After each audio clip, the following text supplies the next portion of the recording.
حضرت شقیق بلخی حج پہ جانے لگے، تیاری ہو گئی، قافلہ تیار ہو گیا، ہر طرف بلخ افغانستان کا شہر، لوگوں کو خبر ہوگی کہ حضرت شقیق بھی جا رہے ہیں، بڑے لوگ تیار ہو گئے کہ شقیق بلخی کی معیت میں سنگت میں حج کریں گے۔ جب حج پہ روانگی کا دن آیا، حضرت شقیق بلخی نے معذرت کر دی کہ میری کچھ مجبوری بن گئی، میں نہیں جا سکتا۔ لوگ چل پڑے، تانا زنی ہونے لگی، چے میں گوئیاں ہونے لگی، طرح طرح کی باتیں، جتنے منہ اتنی باتیں ہونے لگی۔ کسی نے کہا کوئی سودا خرید لیا ہوگا، کسی نے کہا کاروبار میں پیسے انویسٹ کر دیے ہوں گے، کسی نے کچھ کہا، کسی نے کچھ کہا، کسی نے کہا توفیق نہیں ہے، اللہ کا گھر تو اللہ بلاوا دے تو بندہ جاتا ہے، اللہ نے بلایا ہی نہیں۔ طرح طرح کی باتیں ہونے لگی۔ حضرت شقیق بلخی تک ہر بات پہنچتی مسکرا دیتے، ہر بات پہنچتی مسکرا دیتے۔ حجاج مکہ پہنچ گئے، حج ہو گیا۔ انہی میں سے ایک ولی اللہ جو اس قافلے میں گیا تھا، وہ رات کو خواب دیکھتا ہے، خواب میں ملائکہ بیٹھے ہیں، ان کی مجلس ہے، اور ملائکہ سے کوئی پوچھتا ہے، گفتگو ہوتی ہے کہ اس سال کتنوں کا حج قبول ہوا اور کتنوں کا نہیں۔ ملائکہ جواب دیتے ہیں کہ اس سال اللہ رب العزت نے سب کا حج قبول کر لیا، کسی کا حج رد نہیں ہوا، سب کے حج قبول ہو گئے۔ سائل پوچھتا ہے ملائکہ سے، یہ کیسے ہوا؟ سب کے حج قبول ہو گئے۔ انہوں نے کہا شقیق بلخی کے حج کے صدقے۔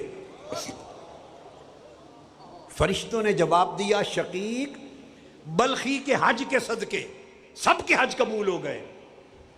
وہ اٹھا، اس نے سمجھا کہ کہیں چپکے سے آ نہ گئے ہوں، پھر خبر لی تو پتا چلا نہیں، وہ تو نہیں آئے۔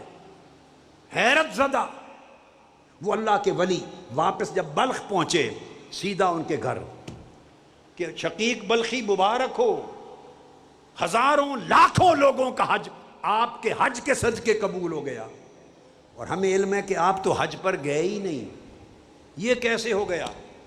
اب راز بتا دو، کیا ماجرا بنا کہ آپ نہیں گئے؟ انہوں نے کہا میں تیار تھا جس صبح حج پہ جانے کے لیے، تو میں نے ایک خاتون کو دیکھا، ایک جانور مر گیا تھا، اس کو دیکھا کہ چھری لے کے اس کا گوشت کاٹ کے گھر لے گئی، مردار کا گوشت، حرام گوشت۔ میں چھپ کے اس کے پیچھے ہو لیا، وہ گھر گئی تو اس کو پکانے لگی ہنڈیا میں اپنے بچوں کو کھلانے کے لیے۔ میں نے دروازہ کھول لیا، میں نے پوچھا خاتون یہ کیا کر رہی ہو؟ اس نے کہا آج 7 دن سے میرے بچے چھوٹے چھوٹے سارے گھر والے بھوکے ہیں، ہم فاقے میں ہیں، ہم اب سوائے مر جانے کے اور کوئی راستہ نہ تھا، تو ہم نے کہا اللہ معاف کر دے گا، تو میں یہ مردار کا گوشت لا رہی ہوں کہ ہم مریں یا جیئیں بچوں کو تو کچھ مل جائے۔ شقیق بلخی نے اپنے حج کا زاد سفر سارا خرچہ اس خاتون کو دے دیا کہ تو رزق حلال کھا، اللہ نے توفیق دی حج بعد میں کر لوں گا۔ غریب پروری اور دوسرے کے لیے سخاوت کے عمل سے نہ صرف اپنا حج قبول ہوا بلکہ لاکھوں لوگوں کا حج مبرور ہو گیا۔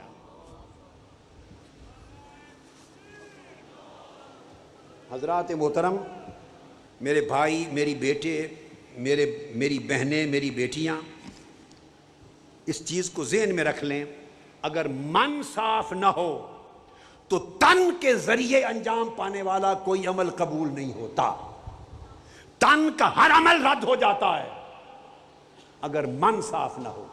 اگر من میں سخاوت اور طہارت آ جائے، من سخی ہو جائے، اللہ کی مخلوق کے ساتھ رحمت اور شفقت آ جائے، تو تن بہت زیادہ مشقت کرے یا نہ کرے، وہ سمندروں سے بڑھ کے اجر پاتا ہے۔ شیخ الاسلام ڈاکٹر محمد طاہر القادری کے آفیشیل یوٹیوب چینل کو سبسکرائب کریں اور بیل آئیکن کلک کریں۔